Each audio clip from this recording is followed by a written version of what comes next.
Las comedias absurdas del 2000 le guardo especial cariño a Evolución, película que me gustó muchísimo y fui a ver al cine. Hablé con Orlando Jones, uno de los tres protagonistas, particularmente sobre cómo fue para él salvar el mundo gracias a Head and Shoulders. We now return to Mira Akian and Contre with our latest interview. Tell me about working on an aliens movie with an alien specialist like David Duchovny. Duchovny and I are still friends to this day.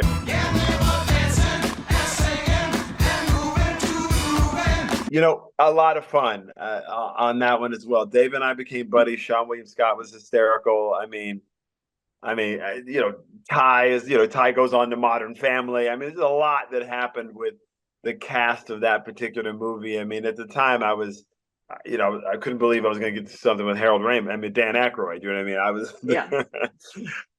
So just on so many levels, it was crazy fun. We had a lot of fun. We were stuck in a town in Arizona, and it was like a one joke town because the only thing in the town was the dam.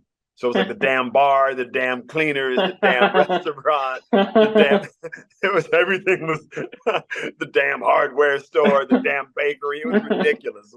We called it a one joke town because it was all about the dam. So we just we shot French hours, I'll never forget. So that means we come in really early at 5, and as soon as there's daylight, we shoot. And as soon as there's sundown, we're done. Yeah. Yeah. So that was it, man. It was us sort of hanging out in a one joke town for about 3 months.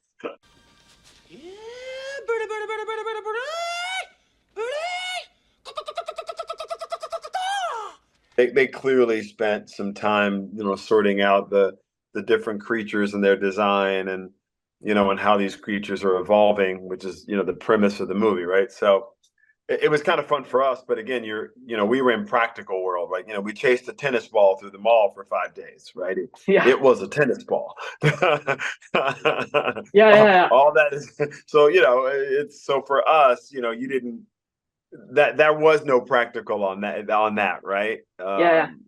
They had one, but Ivan shot that in the head immediately. He was like, "Nope, that's never gonna look right."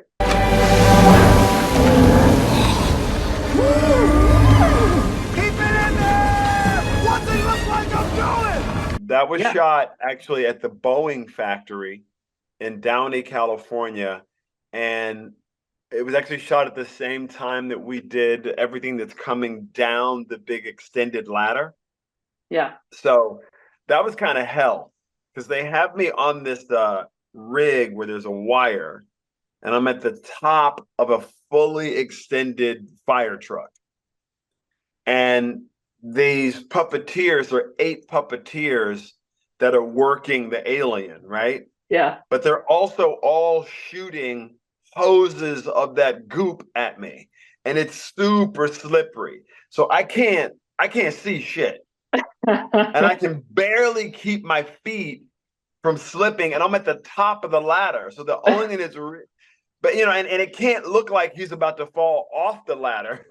Yeah. So I'm basically just looking into a flood of stuff, trying to figure out how I can get unhooked myself and not make that look weird, and then slide down that ladder as fast as possible. Yeah. Fighting the alien menace can be tough work. And so is keeping your hair clean, shiny, and dandruff-free. So it's a good thing that we always keep a healthy supply of Head and Shoulders. I want to ask you about reading that script and finding out that Head and Shoulders was going to be the solution to an invasion. How did you react when you read that? Honestly, we thought, the selenium, I was like, okay, so this is how they're doing their product placement. Got it. You know what I mean? Yeah. And it kind of happened after the fact because we had to come back and shoot that whole Head and Shoulders bit. That was actually a reshoot moment. Oh my God. God. I was on another project, and it was a while afterwards. So I kind of, they've been in visual effects trying to get it ready for summer. So if you actually were watching it, my hair is totally different. Yeah. In the reshoot. What was the solution if it wasn't Head and Shoulders when you were shooting the original movie? It was always that it was selenium, and the Head and Shoulders thing was mentioned, but we just never shot, there was nothing that would suffice for a corporate product placement. it was just a mention. So and that's not what they were going to pay for. They were going to pay for the stars of the movie holding the product. That's what they wanted. Yeah. So I turned the product upside down. Yeah. And nobody was paying attention to it. Like everybody was still like, let's just get the product shot. So I was like, yeah, I'm just going to turn it upside down. And they're like, you want to do one way, the right way? And I'm like, nope, not really. Like, to me, in that movie, that character doesn't care. Yeah. About, like, you know what I mean? Like, everything about that character is like, you know, middle finger the system. You know what I mean? Like, yeah. You know, he is the king of middle finger the system, right? And he's got this buddy who kind of has had past problems and plays along. But, you know, Harry does not care. He barely cares about coaching volleyball. Okay.